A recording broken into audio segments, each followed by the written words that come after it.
maestro Roberto Farias, videoaula número 7. Musicologia. O fetichismo na música e a regressão da audição, Theodor Adorno.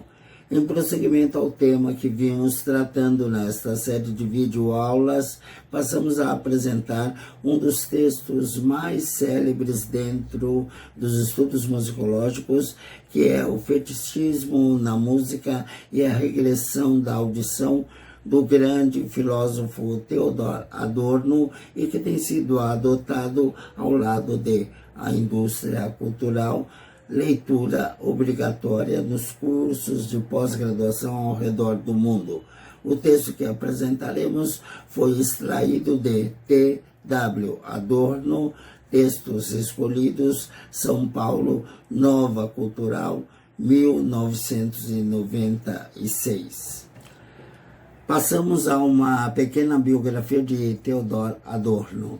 Theodor Adorno, 1903-1969, foi um filósofo, sociólogo e crítico musical alemão, um destacado representante da chamada teoria crítica da sociedade, desenvolvida no Instituto de Pesquisas Sociais, Escola de Frankfurt. Theodor Ludwig Wiesengrad Adorno, conhecido como Theodor Adorno, nasceu em Frankfurt, Alemanha, no dia 11 de setembro de 1903.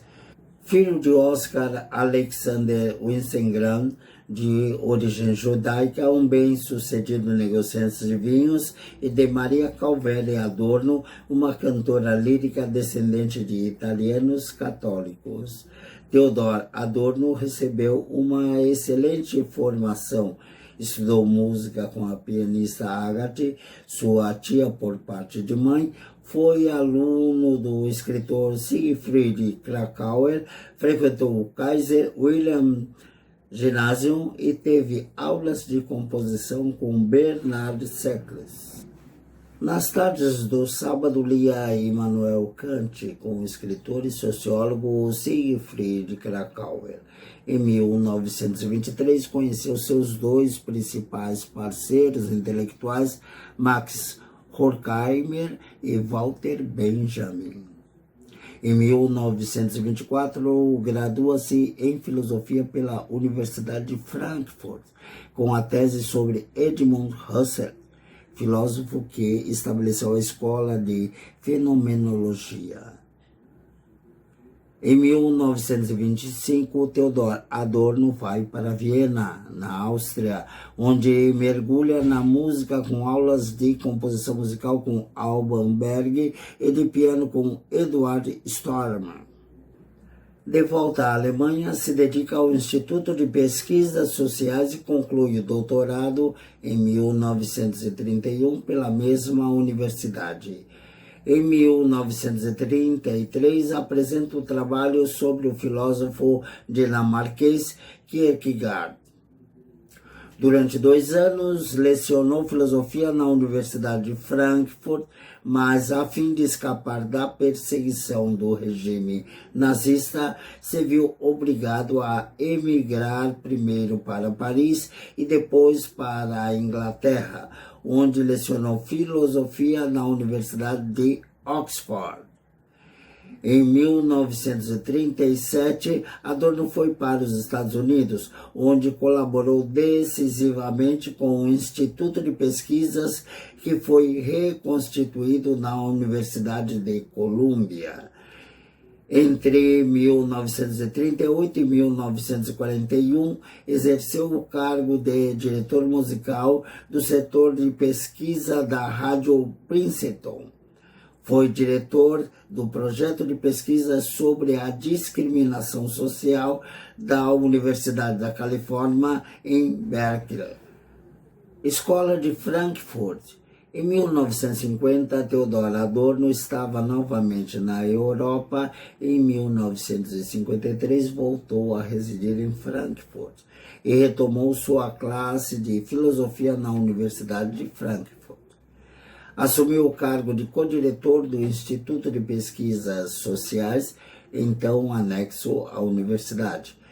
Mais conhecido como Escola de Frankfurt, o Instituto constituiu o núcleo de uma linha de pensamento filosófico-político desenvolvido por Walter Benjamin, Max Horkheimer, Herbert Marcuse, William Reich, Jürgen Habermas e Theodor Adorno.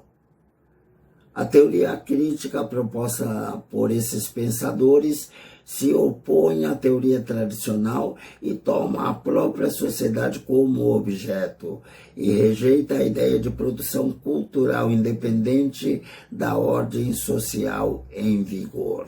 Indústria cultural. A indústria cultural, termo criado por Adorno, foi um dos temas principais de sua reflexão. O termo foi criado para designar a exploração sistemática e programada dos bens culturais com finalidade de lucro.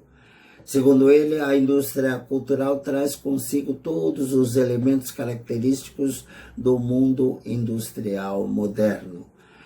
A obra de arte, por exemplo, produzida e consumida segundo os critérios da sociedade capitalista, se rebaixa ao nível de mercadoria e perde sua potencialidade de crítica e contestação.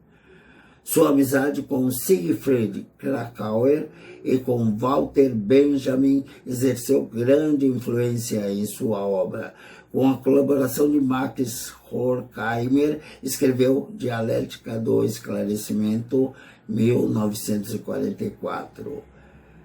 Theodor Adorno faleceu em Visp, na Suíça, no dia 6 de agosto de 1969.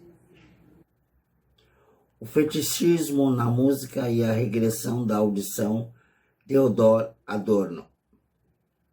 As queixas acerca da decadência do gosto musical são, na prática, tão antigas quanto esta experiência ambivalente que o gênero humano fez no limiar da época histórica, a saber, a música constitui ao mesmo tempo a manifestação imediata do instinto humano e a instância própria para o seu apaziguamento.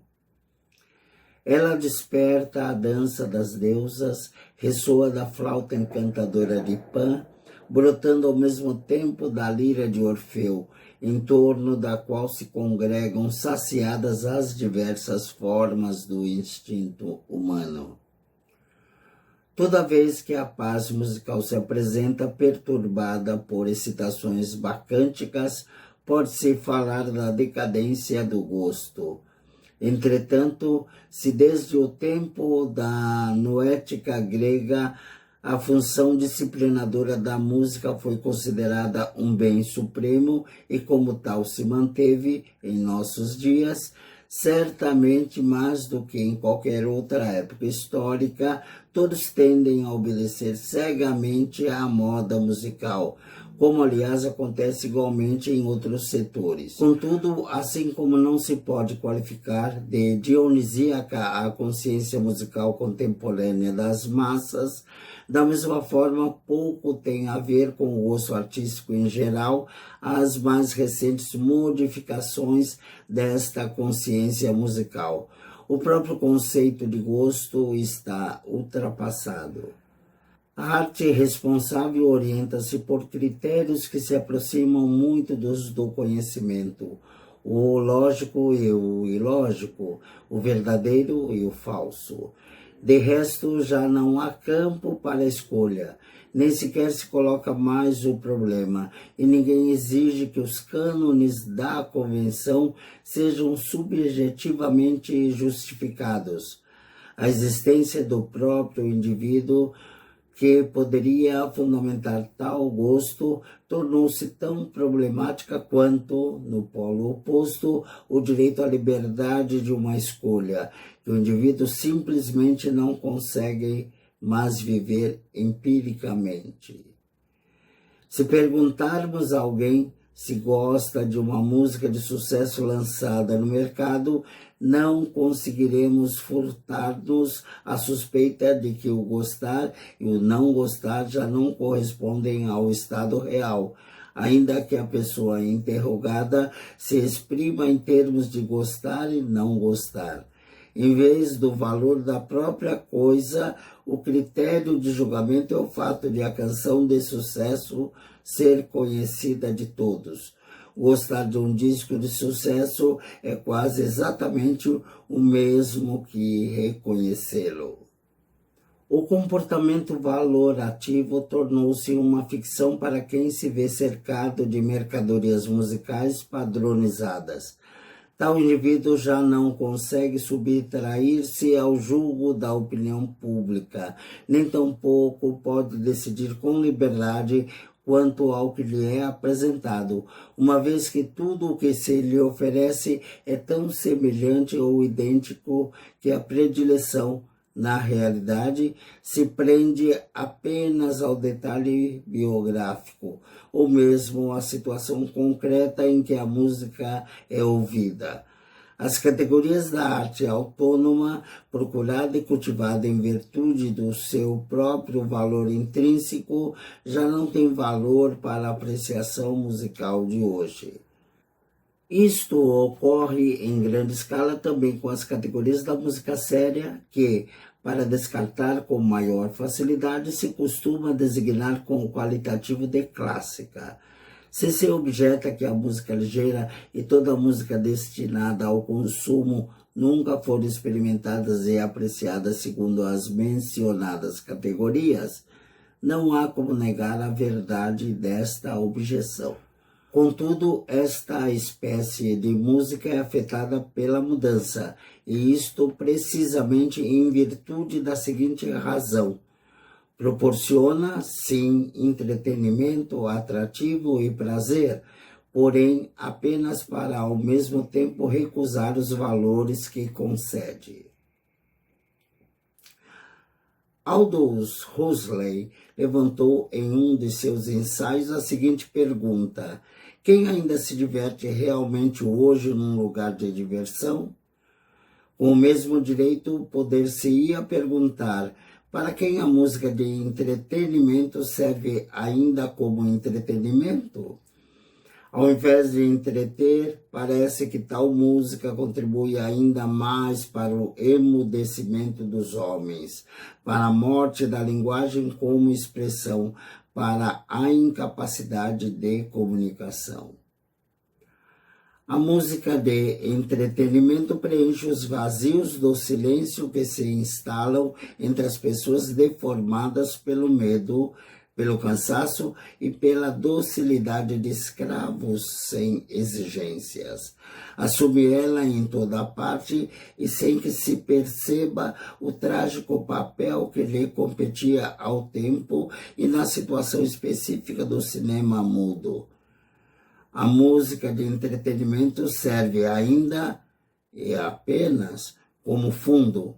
Se ninguém mais é capaz de falar realmente, é óbvio também que já ninguém é capaz de ouvir.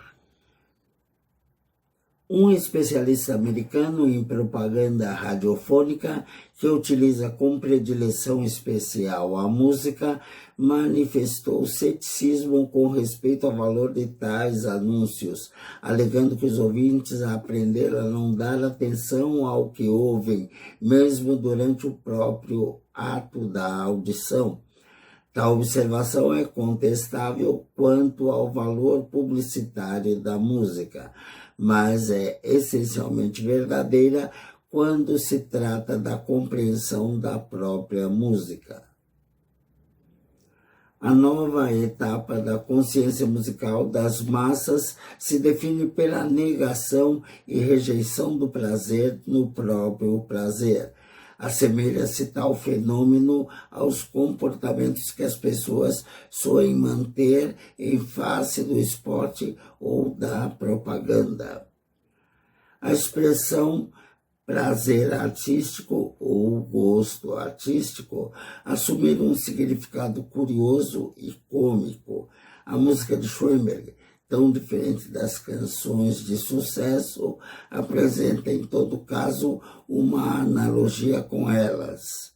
Não é degustada, não pode ser desfrutada. Quem ainda se deliciasse com os belos trechos de um quarteto de Schubert ou com um provocantemente sadio concerto grosso de Handel, seria catalogado como um defensor suspeito da cultura, bem abaixo dos colecionadores de borboletas. O que o cataloga nesta categoria de amadores não é o novo. O fascínio da canção da moda, do que é melodioso e todas as variantes da banalidade exerce a sua influência desde o período inicial da burguesia. Em outros tempos, este fascínio atacou o privilégio cultural das camadas sociais dominantes. Hoje, contudo, quando este poder da banalidade se estendeu a toda a sociedade, sua função se modificou. A modificação de função atinge todos os tipos de música, não somente a ligeira, reino em que o poder da banalidade se faria notar comodamente como simplesmente gradual com respeito aos meios mecânicos de difusão. A unidade e a harmonia das esferas musicais separadas deve ser repensada e recomposta. A sua separação estática, tal como a defendem e promovem ocasionalmente alguns conservadores da cultura antiquada, é ilusória. Chegou-se a atribuir ao totalitarismo do rádio a tarefa de, por um lado, propiciar entretenimento e distração aos ouvintes e, por outro, há de incentivar e promover os chamados valores culturais, como se ainda pudesse haver um bom entretenimento e como se os bens da cultura não se transformassem em algo de mal, precisamente em virtude do modo de cultivá-los. Assim como a música séria, desde Mozart, tem a sua história na fuga da banalidade e como aspecto negativo reflete os traços da música ligeira, da mesma forma presta ela hoje em dia testemunho nos seus representantes mais credenciados de sombrias experiências que se prefiguram carregadas de pressentimentos na despreocupada simplicidade da música ligeira.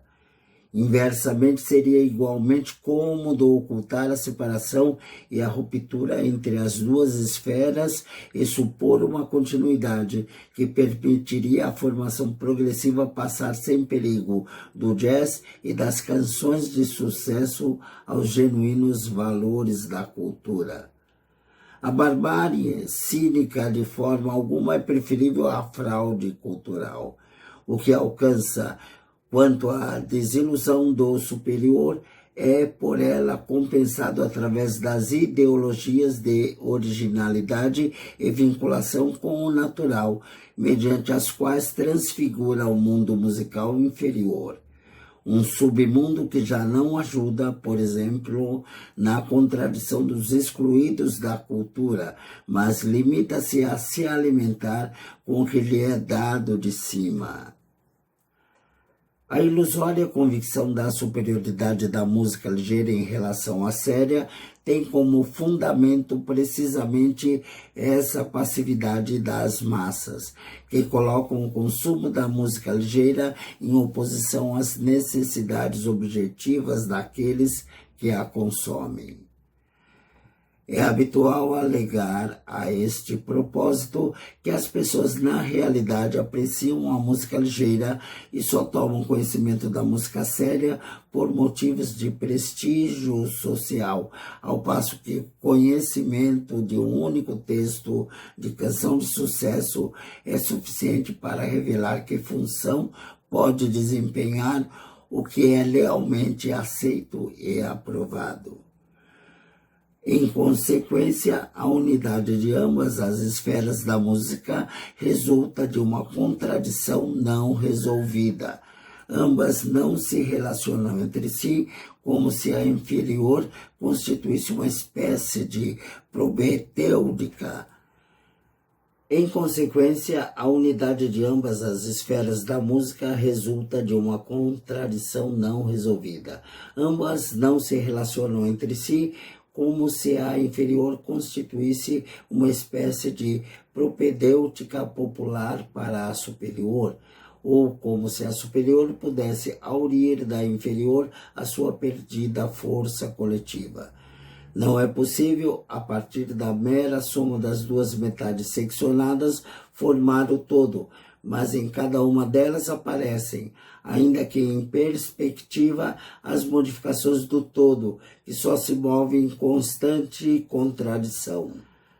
Se a fuga da banalidade se tornasse definitiva, reduzir-se-ia a zero a possibilidade de venda e de consumo da produção séria, em consequência de suas demandas objetivas inerentes, e a padronização dos sucessos se efetua mais abaixo, de modo a não atingir de maneira alguma o sucesso de estilo antigo, admitindo somente a mera participação. Entre a incompreensibilidade e a inevitabilidade não existe meio termo possível. A situação polarizou-se em extremos que na realidade acabam por tocar-se. Entre eles já não há espaço algum para o indivíduo, cujas exigências, onde ainda eventualmente existirem, são ilusórias, ou seja, forçadas a se amoldarem aos padrões gerais. A liquidação do indivíduo constitui o sinal característico da nova época musical em que vivemos. O conceito de fetichismo musical não se pode deduzir por meios puramente psicológicos. O fato de que valores sejam consumidos e atraiam os afetos sobre si, sem que suas qualidades específicas sejam sequer compreendidas ou apreendidas pelo consumidor, constitui uma evidência da sua característica de mercadoria. Marx descreve o caráter fetichista da mercadoria como a veneração do que é autofabricado, o qual, por sua vez, na qualidade de valor de troca, se aliena tanto do produtor como do consumidor, ou seja, do homem. Escreve Marx: o mistério da forma mercadoria consiste simplesmente no seguinte: ela devolve aos homens, como um espelho, os caracteres sociais do seu próprio trabalho, como caracteres dos próprios produtos de trabalho, como propriedades naturais e sociais dessas coisas. Em consequência, a forma mercadoria reflete também a relação social dos produtores com o trabalho global, como uma relação social de objetos existente fora deles. Este é o verdadeiro segredo do sucesso. É o mero reflexo daquilo que se paga no mercado pelo produto. A rigor, o consumidor idolatra o dinheiro que ele mesmo gastou pela entrada num concerto de Toscanini. O consumidor fabricou literalmente o sucesso, que ele coisifica e aceita como critério objetivo, porém sem se reconhecer nele. Fabricou sucesso, não porque o concerto lhe agradou, mas por ter comprado a entrada. É óbvio que no setor dos bens da cultura, o valor de troca se impõe de maneira peculiar. Com efeito, tal setor se apresenta no mundo das mercadorias precisamente como excluído do poder da troca, como um setor de imediatidade em relação aos bens, e é exclusivamente a esta aparência que os bens da cultura devem o seu valor de troca. Ao mesmo tempo, contudo, fazem parte do mundo da mercadoria, são preparados para o mercado e são governados segundo os critérios deste mercado. As obras que sucumbem ao fetichismo e se transformam em bens de cultura sofrem, mediante este processo, alterações constitutivas. tornam-se depravadas. O consumo destituído de relação faz com que se corrompam. Isto não somente no sentido de que as poucas que são sempre de novo tocadas ou cantadas se desgraçam, como a Madonna da Capela Sistina, que comumente é colocada no quarto de dormir. O processo de coisificação atinge a sua própria estrutura interna. Tais obras transformam-se em um conglomerado de ideias, de achados, que são inculcados aos ouvintes através de amplificações e repetições contínuas, sem que a organização do conjunto possa exercer a mínima influência contrária. A pessoa que no metrô assobia triunfalmente o tema do último movimento da primeira sinfonia de Brahms, na realidade relaciona-se apenas com suas ruínas. Contudo, tanto quanto decadência do fetiche representa um perigo para o próprio fetiche, aproximando-o das músicas de sucesso, também produz uma tendência contrária no intuito de conservar o seu caráter fetichista. Se a romantização do indivíduo se alimenta com o corpo da totalidade, o ameaçado vê-se recoberto de cobre por galvanização. A ampliação, que precisamente sublinha as partes coisificadas, assume o caráter de um ritual mágico, no qual são esconjurados, por quem reproduz, todos os mistérios da personalidade, intimidade, inspiração e espontaneidade, que desapareceram da própria obra. Precisamente porque a obra dos momentos em decadência renuncia à sua espontaneidade, tais momentos lhes são injetados de fora, tal estereotipados como as ideias criadoras. O valor de recordação das partes dissociadas possui na própria grande música uma forma prévia ou antecipada nas técnicas de composição do romantismo tardio, sobretudo na wagneriana. Quanto mais coisificada for a música, tanto mais romântica soará aos ouvidos alienados.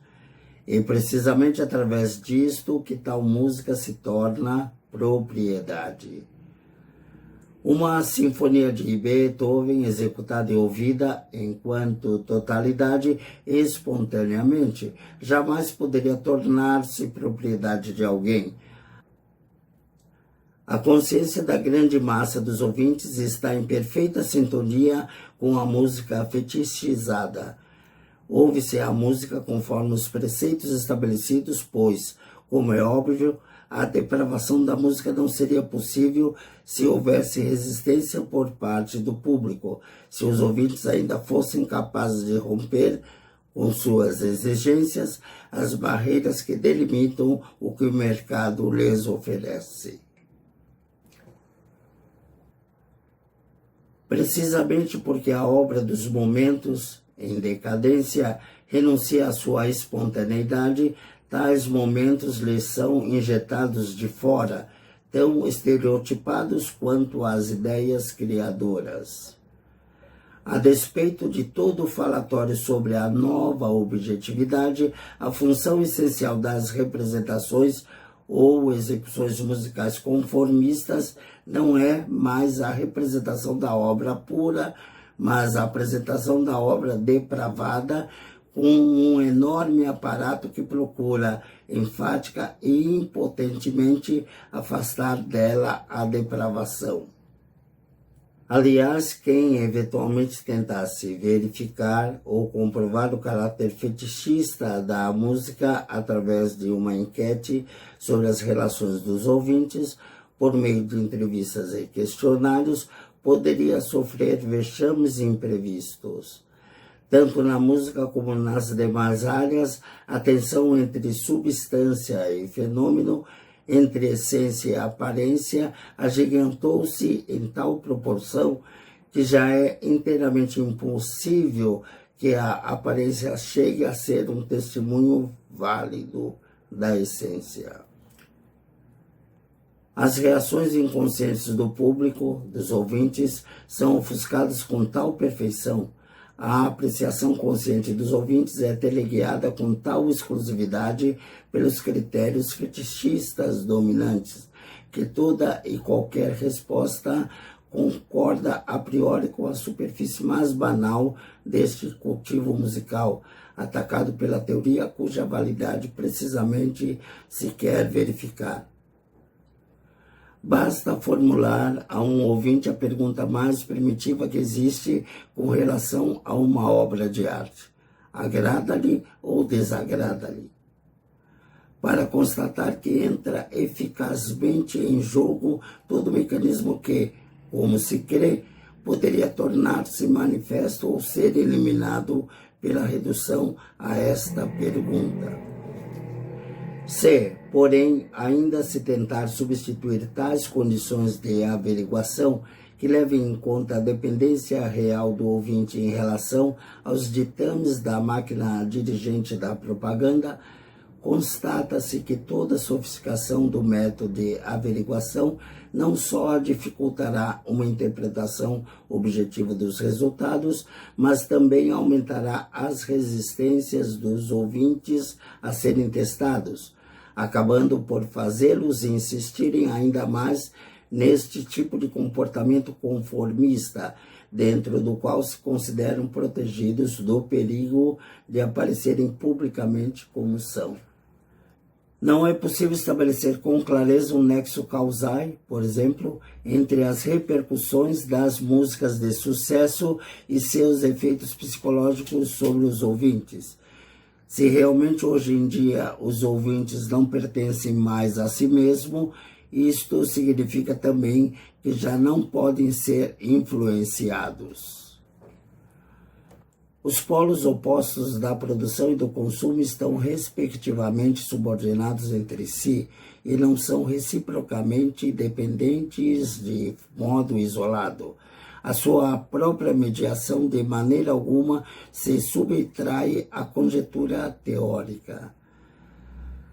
Basta recordar quanto sofrimento é poupado àquele que não tem muitas ideias, e quanto mais, de acordo com a realidade, se comporta quem aceita a realidade como verdadeira e até que ponto dispõe do domínio sobre o mecanismo somente aquele que o aceita sem objeções, para que a correspondência entre a consciência dos ouvintes e a música fetichizada permaneça compreensível, mesmo quando não é possível reduzir a consciência dos ouvintes a esta última.